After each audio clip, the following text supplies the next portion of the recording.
তিনটে পাত্রতে ঢেলে নিয়েছি, একটু করে দুধ ঢেলে দিই এর মধ্যে।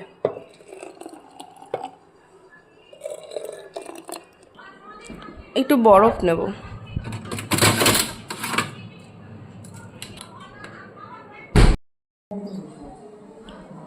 আমি একটু ট্রাই করলাম, ভালোই লাগছে।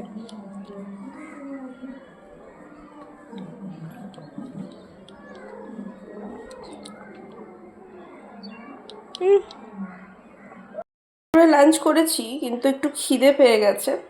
পাকা আম বাড়িতে এনেছে আর একটু চিনি দিলাম, ভাবলাম ম্যাঙ্গো মিল্ক শেক করবো। শুধু আম দিয়ে করব। আচ্ছা, কলাও আছে, সেটা কিছুটা স্লাইস ভাবছি দিয়ে দেবো। ভয় লাগছে পুরো, মানে কেটে কেটে এগুলো দিতে, যদি ইনকেস না আটে এটাতে। থাক, এতটাই দিই। না গো, চারিদিকে ছেড়ায়নি, বেশ দেখো খুব সুন্দর হয়ে গেছে। বাবি তো লাঞ্চের সময় আম খেয়েছিল, আমি আর মা আর বুনুই সেরকম খাইনি, তো আমরা একটু এরকমভাবে বানিয়ে খেয়ে নিই। তিনটে পাত্রতে ঢেলে নিয়েছি, একটু করে দুধ ঢেলে দিই এর মধ্যে।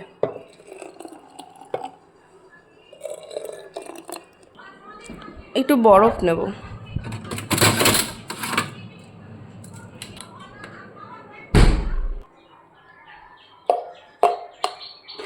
বরফ দিই।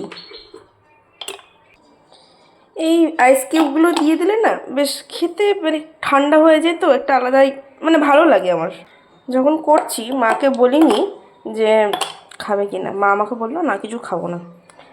এবার করেছি, দেখা যাক খাই কি না। তো বানানো হয়ে গেছে ম্যাঙ্গো বানানা মিল্কশেক। কেমন হয়েছে একটু জানাবে তোমরা। সেদিনকে ক্যাপগুলো ছাড়িয়ে জাস্ট মানে ক্যাপগুলো ওপরের মাথাগুলো খুলে জাস্ট মানে বানিয়েছিলাম, এমনি শুধু এরকম কাপে দিয়ে দিয়েছিলাম। আজকে এভাবে দিয়েছি, মা দেখতে এসেছে কি করছি। খাবেন নাকি? বুনি নিলে। মা তুমি বলছো তোমার খিদে পাইনি, খাবা? নাও নাও, এটা আমি নিয়ে নিচ্ছি। দেখো তো খেয়ে দেখো তো কেমন হয়েছে, একটু অন্যরকম বানালাম, একবার দেখো।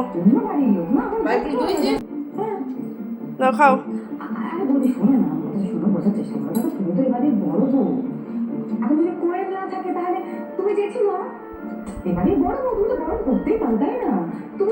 ভালো লাগছে?